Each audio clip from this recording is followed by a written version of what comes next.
बेटी की विदाई। कहानी एक ऐसी बेटी की विदाई की है जिसके मायके से जाने का मकसद कुछ और ही था। क्या है माँ, कितनी सिंपल शादी की है मेरी। मैंने क्या क्या नहीं सोचा था। अरे बेटा, कैसे तेरी शादी धूमधाम से करती। तुझे कहा तो था कि 1 साल रुक जा, थोड़ा पैसे का इंतजाम हो जाता तो अच्छे से कर देती शादी। अभी अभी तो तेरे पिता का देहांत हुआ है।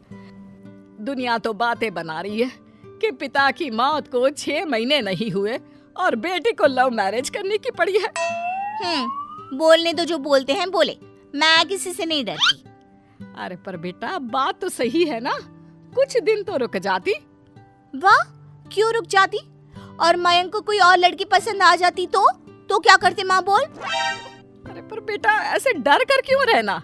अगर वो तेरे लिए 1 साल नहीं रुक सकता था तो शादी करके तो तूने बहुत बड़ी गलती की है। उफ़ो, अब बस माँ, लेक्चर कम दो ना।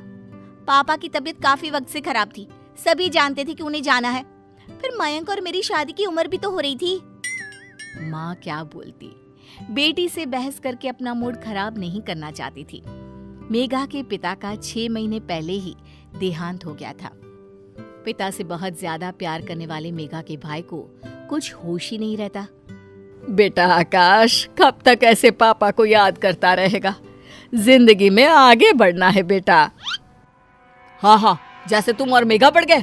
आप लोगों को तो जरा भी शर्म नहीं आई। पापा को गए अभी 1 साल भी नहीं हुआ, आप लोगों ने घर पर मंडप सजा दिया। माँ को पता था कि आकाश इस बात को 10 बार बोलता है। वो उसे समझाती भी तो क्या। बेटा, मेघा को लड़का पसंद था, फिर पापा भी तो मेघा की शादी को लेकर चिंता किया करते थे ना। और देख, मयंक है भी कितना अच्छा लड़का। दहेज में 1 पैसा नहीं लिया और शादी भी कितनी सिंपल थी। बेटा आकाश माँ के इस बर्ताव से दुखी हो जाता है। वो वहां से चला जाता है। वहीं मेघा ससुराल जाती है, जहां मयंक कहता है, देख मेघा, साफ बात है, मेरे घर में माँ तो है नहीं, पापा भी साथ नहीं रहते। मैं भी बिजनेस और काम के चक्कर में तुम्हें ज्यादा समय नहीं दे पाऊंगा, तो देख ले तू क्या करना है। मेघा जो घूमने फिरने की शौकीन थी, वो अब 4 दीवारी में बंद कर रह जाती है। वो सोचती है कि क्या करे, कैसे शादी के पहले जैसी जिंदगी एंजॉय करे। मयंक, मैं माँ के घर जा रही हूँ, तुम 2 दिन बाद मुझे लेने आ जाना। अरे मेरे पास इतने पैसे नहीं है कि मैं दिन में 4 बार तुझे लेने और छोड़ने आऊं, समझी? ये क्या हो गया है मयंक? शादी से पहले तो बड़ा प्यार था, अब ऐसी भाषा। मेघा माँ के घर जाती है। जिस मेघा को पिता के घर पर खूब अच्छा खाने पहनने मन चाहा घूमने मिलता था, वो मेघा पति के राज में बंद कर रह जाती है। मेघा के मायके में उससे मिलने उसकी मामा की बेटी आती है।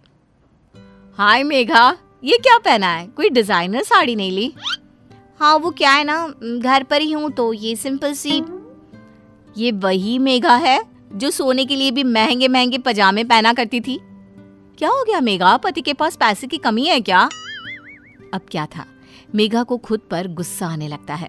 तभी मामी बोल पड़ती है, मेघा, वैसे बड़े शहर की लड़की थी तू, क्या जरूरत आन पड़ी ऐसे छोटे से शहर में शादी कर ली? वहाँ ना अच्छा पहनावा है ना अच्छा खान पान। हाँ, वो क्या है ना, मयंक का बिजनेस वही है तो इसलिए। हाँ, वो तो ठीक है, लेकिन कहीं घूम तो आया कर। अब मेघा क्या कहती कि मयंक के पास पैसे नहीं है, कहाँ तो इतना घूमने फिरने की शौकीन मेघा। अब क्या करे सबके जाने के बाद। माँ, मुझसे बहुत बड़ी गलती हो गई मयंक से शादी करके। मैंने तो पापा का जाना भी नहीं देखा। मयंक जो पैसा दिखाया करता था वो पैसा उसके पास है ही नहीं। ऊपर से छोटा शहर, शुरू होते ही खत्म हो जाता है। ना कोई मॉडर्न कपड़ा पहनो, ना कहीं घूमने जाओ। माँ, मेरी जिंदगी तो किसी बूढ़ी औरत जैसी हो गई है। देख बहन, अब यहाँ तो कुछ है नहीं। पापा के जाने के बाद तुरंत तेरी शादी के कारण सब लोग हमसे नाराज हैं। अरे तो मैं कौन सा कोई बहुत खुश हूँ? मैं भी तो जैसे तैसे लाइफ काट रही हूँ। अरे तो की क्यों शादी? कोई तेरी उम्र भी इतनी नहीं हो रही थी, तब तो लव मैरिज के चक्कर में तूने शादी कर ली। और अब रो रही है कि शहर छोटा है, मयंक के पास वो पैसा नहीं है जो वो दिखाया करता था। क्यों? अब वो तेरा पति है, वो जिस हाल में रखे रह, समझी? जो बात माँ को समझानी चाहिए थी वो भाई समझा रहा था, लेकिन लालची मेघा को अब मायके में रहना ज्यादा अच्छा लगने लगा। कारण आराम और महंगी शौक। बेटा, मयंक का फोन आया था। वो बोल रहा था कि खाना नहीं खा पा रहा है ढंग से, तो मेघा को भेज दे। भगा रही हो? साफ साफ बोल दो कि ससुराल चली जाओ। क्यों नहीं रखा जा रहा है क्या बेटी को? अरे कैसी बात कर रही है मेघा, तू तो मेरी औलाद है, क्यों नहीं रखूंगी तुझे भला? तेरा ही तो घर है ये। लेकिन वाह, जब मेरा घर है तो रहने देना। वैसे भी कौन सी पापा की नाक रही है कि बेटी शादी के बाद मायके में आ पड़े तो कट जाएगी। तभी भाई आता है। देख मेघा, बहुत हो गया तेरा। जिंदगी कोई खेल नहीं है जो तू जैसी मर्जी वैसे करे। किसी के घर की बहू बनकर गई है तो वहाँ की भी निभानी है ना। बकवास मत करो। घर पापा का है और मेरा भी हक है। मैं कल ही वकील बुलाकर बात करती हूँ। माँ के तो पैरों तले जमीन ही हिल जाती है कि ये क्या बोल रही है। वो बेहोश होने ही वाली होती है कि बेटा उन्हें थाम लेता है। माँ क्या हो गया? प्लीज परेशान ना हो माँ। अरे बेटा, समझ में नहीं आ रहा इस लड़की की परवरिश में मैंने कौन सी कमी छोड़ी। ये जैसा कहती गई मैं करती रही। तो मैंने कौन सी गैर कानूनी बात कर दी है? जो है वही तो कहा। क्यों? अरे बेटा, ये तेरे पापा की आखिरी निशानी है। इस घर को उन्होंने बहुत ही जतन से बनवाया था। मैं इस घर के टुकड़े नहीं होने देना चाहती हूँ। नहीं होगा माँ। ठीक है, तू वकील को लेकर आना चाहती है ना? ठीक है, लेकर आ। लेकिन एक बात ध्यान रखना, पापा पर लाखों का कर्जा था जो मैं चुका रहा हूँ, उसका आधा कर्जा तू चुकाएगी। तभी वहां मयंक आ जाता है। मेघा, मैं दूसरी शादी कर रहा हूँ। आए दिन तुम मायके में पड़ी रहती हो।